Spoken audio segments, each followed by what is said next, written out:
Sizlar uchun noodatiy bichimdagi yubka modellarini topib qo'ydim. Hozir darslik davomida qanday modellashtirishni o'rgataman. Buning uchun yubka asosimizni bel vitichkasini yopib, etagiga qarab qirqim berib olamiz.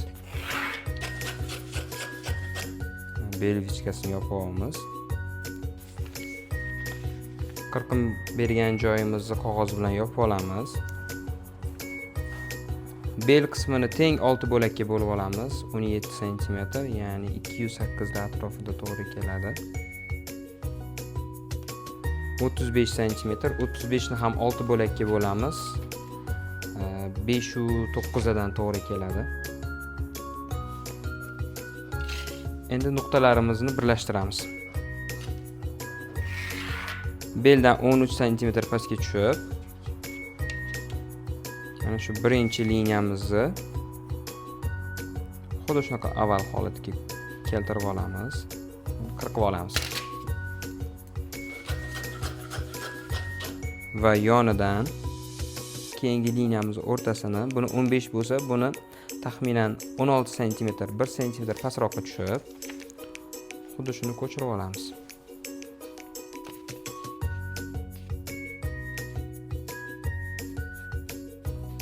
Yon qismini esa 16 bo'lgan bo'lsa, 17 cm pastroqqa tushib, xuddi shuni ko'chirib olamiz.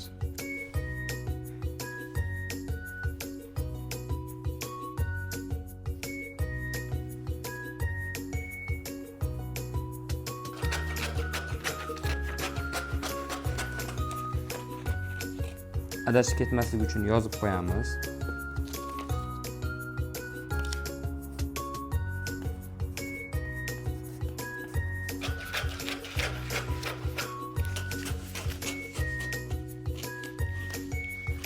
Andazamiz xuddi shu ko'rinishga keladi va mana shu bo'lak, har bitta bo'laklari xuddi shu ko'rinishda bo'ladi. Oldi ham buklov holatda, hozir ikkinchi tomoni ham bor. Mana shu bo'laklarini 3-4 qismga bo'lib,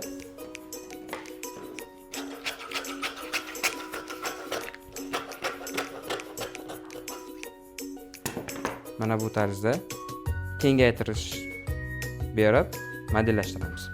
Xuddi shu tarzda modellashtirib, bu qismlarini ham tasavvur qiling, buni ulaganimizda mana shu ko'rinishda etaklari, ya'ni valan bo'lib, ya'ni to'lqin bo'lib chiqadi.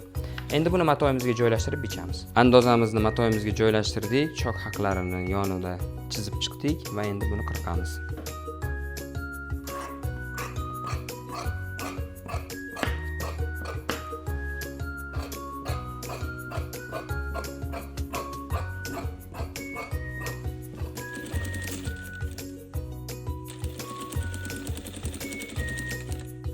Bundanda qiziqarli va foydali darsliklar uchun albatta sahifamizga obuna bo'ling. Izohlarda o'zingizni, fikringizni yozib qoldirish, videoni yaqinlariga ulashish esdan chiqmasin.